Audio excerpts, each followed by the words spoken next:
It's Cody Nelson with Cover Crop Kings. Back out here in the 60-inch corn out by Milbank, South Dakota. And just wanted to come back and show you this.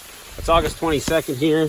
I just wanted to show you some of the things we got going on and some of these cover crops. So here we got some sun hemp. It has not came to bloom yet.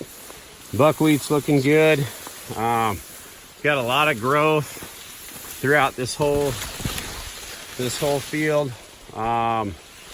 There's the corn. Look at the plant health. I know I talked about this in all the videos, but the plant health is looking phenomenal. And we're gonna try and work our way over to the 30-inch corn. Just look at this, the millet's heading out. The cowpeas are coming. There's some flax. There's the brassicas. There's some brassicas down here. But things are really looking nice. Everything's staying green. And I mean, the plant health is just phenomenal here. So I think that's one of the big benefits. I'll tell you, it's a little harder to get through this than the 30-inch corn. It's kind of like a picket fence. You can see how close these plants are. Notice how green they are all the way down to the bottom. So we're gonna talk with David here shortly on this. Now we're gonna get over. Here's one last gap of 60-inch without any covers. Notice how green that plant is all the way down. So it looks really good.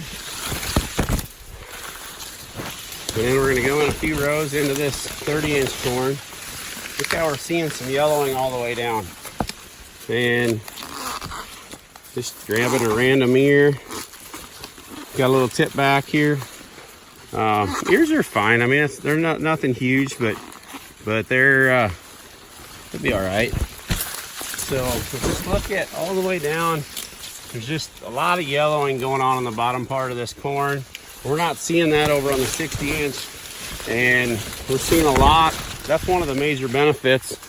I'm just gonna grab a random ear here, see if we got the same tip back. A little bit, not too much. So the ear maybe seems to have a little more girth over here, which we would expect.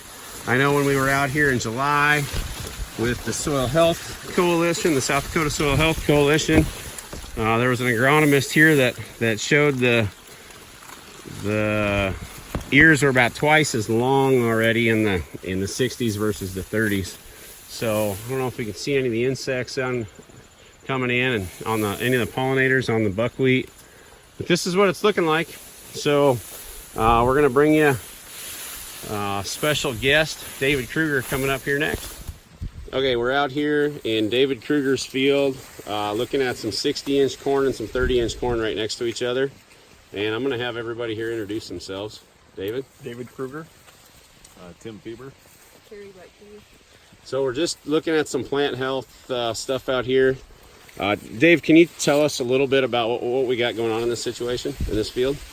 Okay, well, what's interesting to me is how the 30-inch corn is showing nitrogen deficiencies with all of it being treated the same. It makes no sense to me.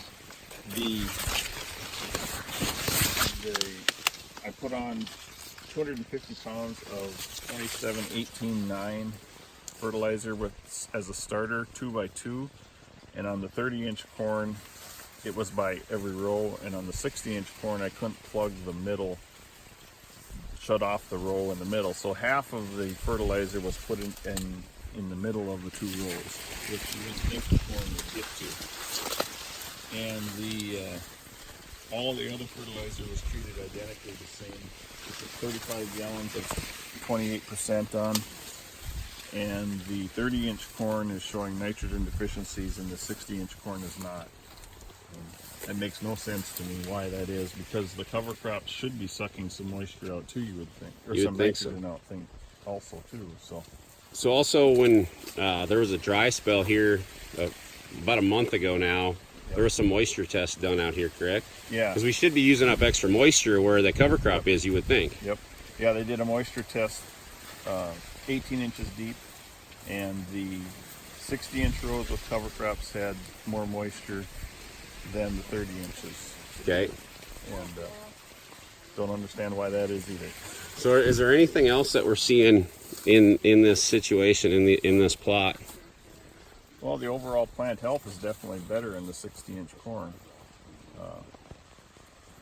The cover crops are growing extremely tall, but they look like they're going to tip over, and they have started to tip over. Places they're up to my chin, so basically 5.5 feet tall. But a lot of it in areas are now starting to tip over where they're tipped over to being about 2 feet tall.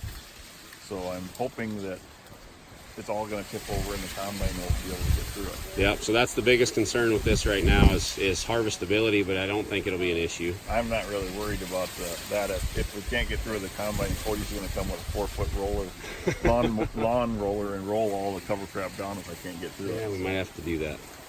I think we'll be all right. Is there any other surprises that you're seeing? Pretty much plant health and nitrogen is the biggest stuff, right? Yep. That's all we got for you today, folks.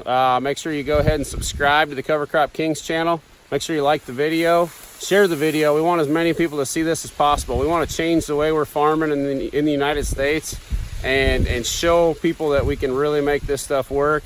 And we want to bring this to you and keep bringing this to you. So make sure to get it out there, and we appreciate it, and we'll keep them coming. Thank you. Have a good day.